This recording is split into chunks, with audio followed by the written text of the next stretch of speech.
Hi, everybody. It's Miss Amy, and I'm back to read Chapter 11 from The Indian in the Cupboard by Lynne Reid. Thanks to you.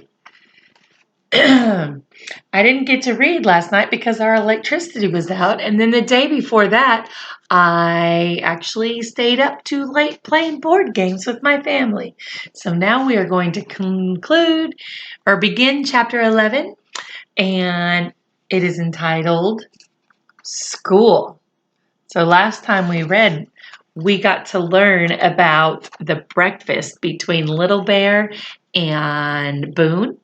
Didn't necessarily go over wonderful, but it could have been worse. So now let's see if Omri actually lets them go to school with him. All right. So glad you're here. Now remember, Miss Amy owns the book, but she doesn't own the rights. But I'm glad I get to read with you.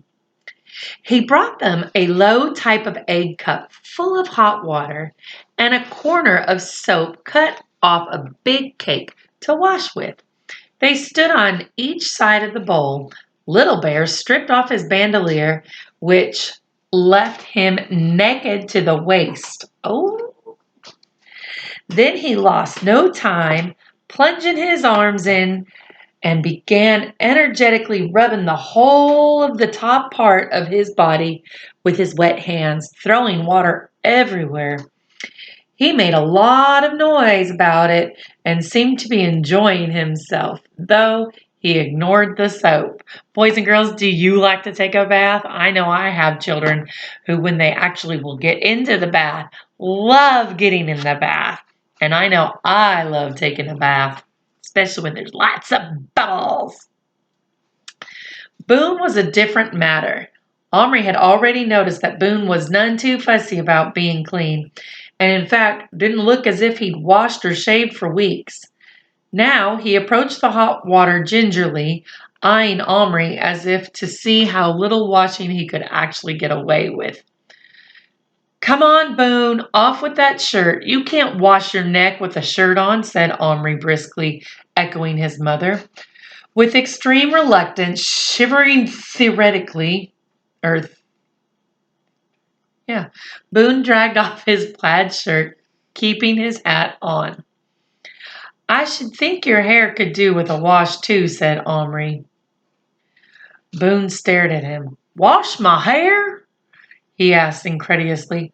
"Washing hair's for women, 'tain't for men." But he did consent to rub his hands lightly over the piece of soap, although grimacing hideously as if it were a slimy dead thing, and washed at least the palms of his hands. Then he rinsed them hastily, smeared some water on his face, and reached for his shirt without even drying himself.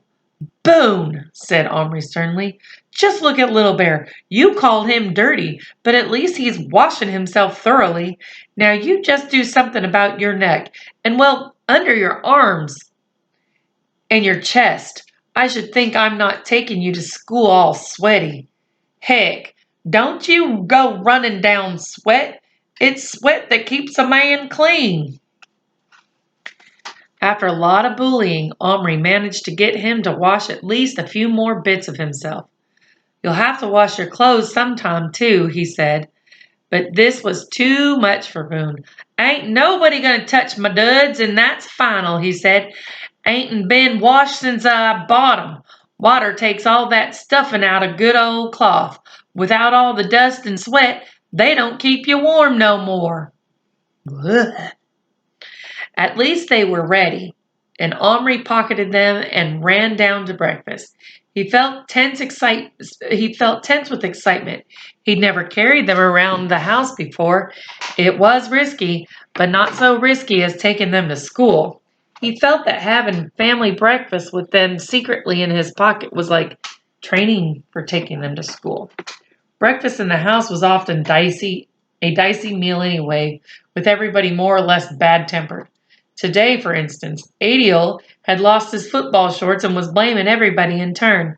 And their mother had just discovered that Gillen, contrary to his assurances the night before when he had wanted to watch television, had not finished his homework. Their father was grumpy because he had wanted to do some gardening and it was raining, yet again.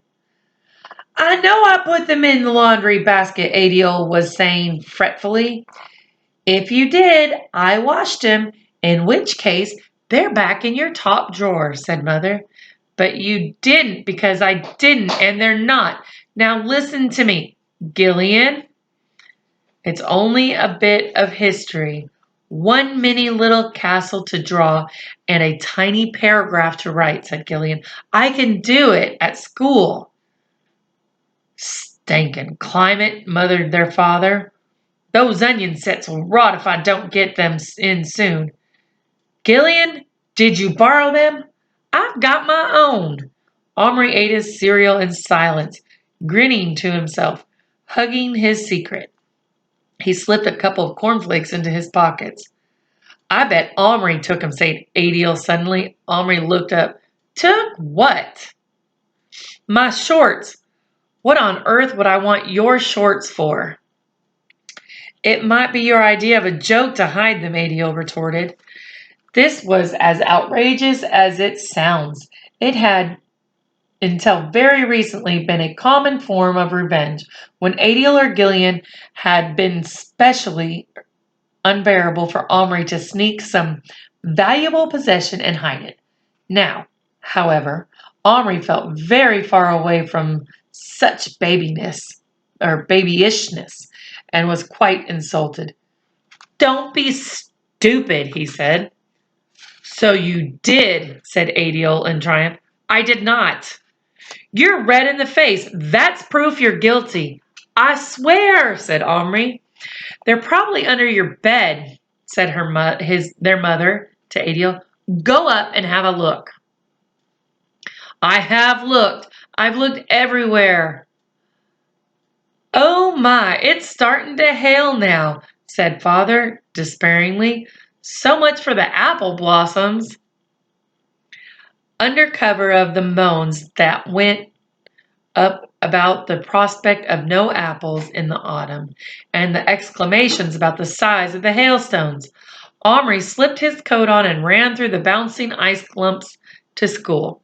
On the way, he stopped under a protecting yew tree and took the little men out.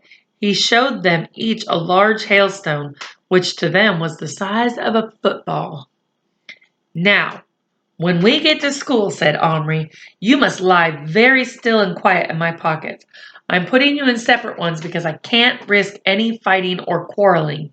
If you're seen, I don't know what will happen. Danger? Said Little Bear, his eyes gleaming. Yes, not of death so much. You might be taken away from me, and you'd never get back to your own time. You mean we'd never wake up out of this there drunken dream, said Boone. If that's how you look at it, no. But Little Bear was staring at him very thoughtfully. Own time? He said musingly.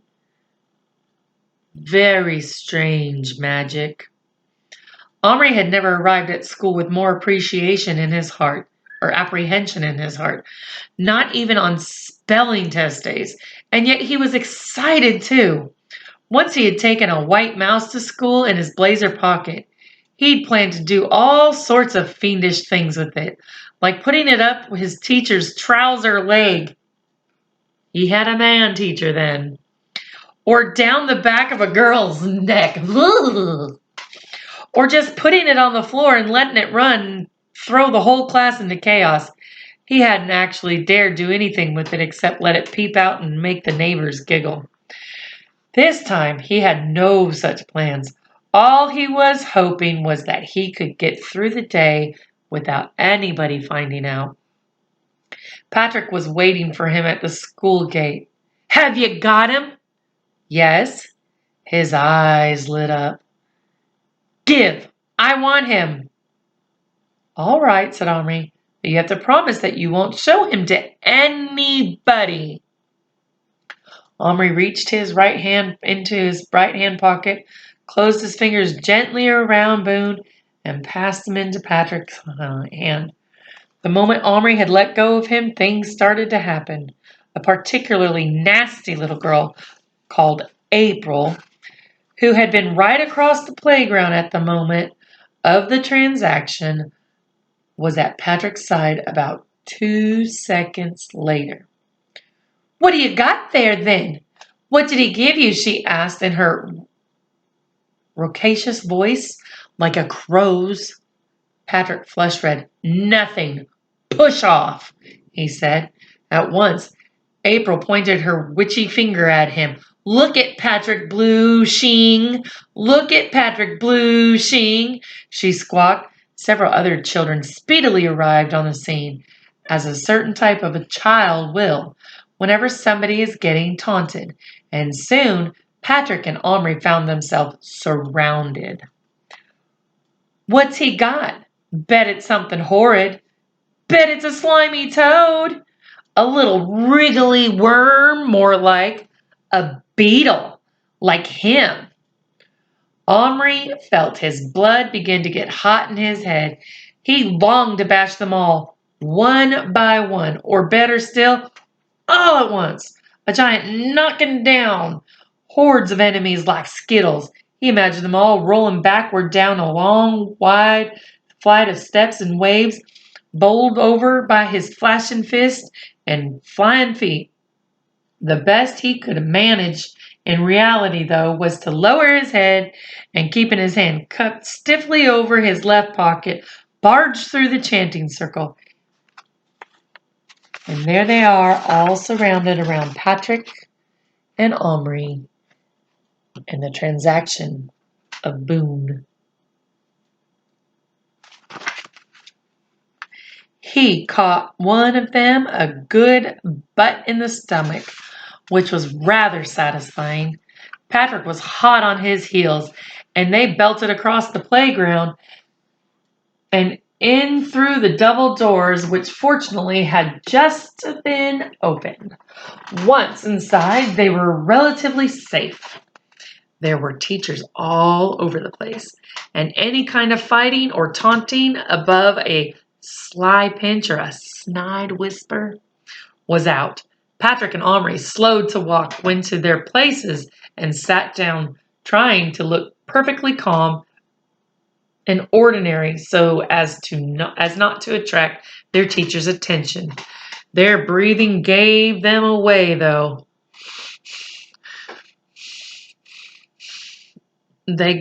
"Well, you two, what are you puffing about? Been running?" They glanced at each other and nodded. "So long as you've not been fighting," she said, giving them a sharp look. She always behaved as if a little fight was a long step along the road to Hades. I'm not going to read that word. I've left a couple words out that Miss Amy just doesn't say, so I'm going to use the word Hades here. And there was another one where I said, "Oh my goodness," because I don't say the other. Just so you know, in case you're reading along and you own the book, or if you've read it before, just so you know, there's some words I just don't say. And the one on there is one of them. Neither of the boys got much work done during the morning. They couldn't concentrate. Each of them was too aware of the passenger in his pocket. Both Little Bear and Boone were restless, particularly Little Bear. Boone was naturally lazier. He kept dozing off in the dark, and then waking with a little jump that made Patrick very nervous. But Little Bear was scrambling about the whole time. It was during the third period when we were all in the main hall listening to the headmaster, whose name was Mr. Johnson, announcing plans for the end of the year's show, that Little Bear got really sick and tired of being imprisoned and started to take drastic action. Uh-oh. The first thing Omri knew was a sharp prick in his hip, as if an insect had stung him. I bet you that's his little knife. Let's see. For a moment, he was silly enough to think an ant or even a wasp had somehow gotten to his clothes, and he only just stopped himself from slapping his hand instinctively against the side to squash it. Then there came another jab, sharper than the first, sharp enough, in fact, to make Omri let out a short yelp. Who did that? Asked Mr. Johnson irritably. Omri didn't answer, but the girl sitting near him began giggling and staring. Was that you, Omri? Yes, I'm sorry. Something stuck into me. Patrick, did you stick a pencil into Omri? Such a thing was not unknown during assemblies when they were bored. No, Mr. Johnson. Well, be quiet when I'm talking. Another jab, and this time Little Bear meant business and kept his knife embedded. Omri shouted, "Ouch!" and jumped to his feet. Omri, Patrick, leave the hall. But I didn't, began Patrick. Out, I said, shouted Mr. Johnson furiously. They left, Patrick walking normally and Omri dancing about, shouting, "Ow! Ow!" At every step, as Little Bear continued to dig that needle point of his knife in, the whole school was in hysterics of laughter, and Mr. Johnson was frothing with rage. He was angry. By the time they reached the swing doors, by the time they reached the swing doors and departed, outside they ran. Well, Patrick ran, and Omri performed a series of sideways leaps to the far end of the playground. On the way, Omri plunged his hand into his pocket, seized Little Bear, and dragged him out. The agony stopped. Safe in a sheltered corner behind some privet bushes, Omri held his persecutor at eye level and shook him violently, the way you shake a bottle of medicine. He called him the worst names he could possibly think of. When he'd run out of swear words, which was not for some time, he hissed like Mr. Johnson. What do you mean by it? How dare you? How dare you stick your knife into me? Little Bear dare. Omri keep in dark many hours. Little Bear want see school place. Not lying to dark, not lying hot dark, no breathe, no see, want enjoy. I warned you you wouldn't. It's not my fault you made me bring you. Now you've got me in trouble. Little Bear looked mulish, but he stopped shouting, seeing this evidence that a truce was on its way. Omri calmed down a bit too. Listen, I can't let you see because I can't take you out. You have no idea what would happen if I did. If any of the other children saw you, they'd want to grab you and mess you about. You'd hate it, and it would be terribly dangerous too. You'd probably get hurt or killed. You've got to lie quiet till school's over. I'm sorry if you're bored, but it's your fault. Little Bear thought this over, and then he said a most astonishing thing. Want Boone. What? Your enemy? Better enemy than alone in dark. Patrick had taken Boone out of his pocket. The little cowboy was sitting on his hand. They were gazing at each other. Omri said, Boone, Little Bear says he wants you. He's lonely and bored. Well, ain't that just too bad, said Boone sarcastically. After he tried to kill me, now he's come over all lovey-dovey. Listen, you redskin, he shouted through cupped hands across the yawning gulf between Patrick and Omri. I don't care how lonesome y'are. I don't care if ya drop down dead. The only good engine's a dead engine. Do you hear me? Little Bear turned his head haughtily away. I think he's lonely too, really, said Patrick in a whisper. He's been crying. Oh no, not again, said Omri. Honestly, Boone, at your age? Just then, they heard their teacher calling them from the school door. Come on, you two. You've not got the day off, you know. Give me your knife, said Omri to Little Bear on a sudden impulse. Then I'll put you together. With only a moment's hesitation, Little Bear handed over his knife. Omri slipped it into the small breast pocket of his shirt, which was empty, and where it wouldn't easily get lost. Then he said to Patrick, Let me have Boone. No, just for the next lesson. Then at lunchtime you can have both of them. They'll keep each other company. They can't do each other much damage in a pocket. Reluctantly, Patrick handed Boone over. Omri held them one in each hand so they were face to face. Be good, you two. Try talking to each other instead of fighting. But whatever you do, don't make any noise." And he slipped them both into his left-hand pocket, and he and Patrick ran back to the school buildings. And that ends chapter 11 of The Indian in the Cupboard. Boys and girls, sometimes things that seem like a great idea aren't always that great of an idea. And we can see that happening with Patrick and Omri getting in trouble because of Little Bear in this chapter. Not to mention, showing Patrick the Indian Little Bear in the first place has caused a great multitude of problems with him, with Patrick wanting his own cowboy, and now, of course, we have Boone. But we'll just have to see what happens next and how much trouble Omri and Patrick get into. So, boys and girls, the message I leave with you today is to think things through before you make any choices or any moves. Think about it so you don't make any mistakes and cause any troubles. That being said, I really enjoyed reading chapter 11 with you. I look forward to reading to you tomorrow, and good night and sleep tight.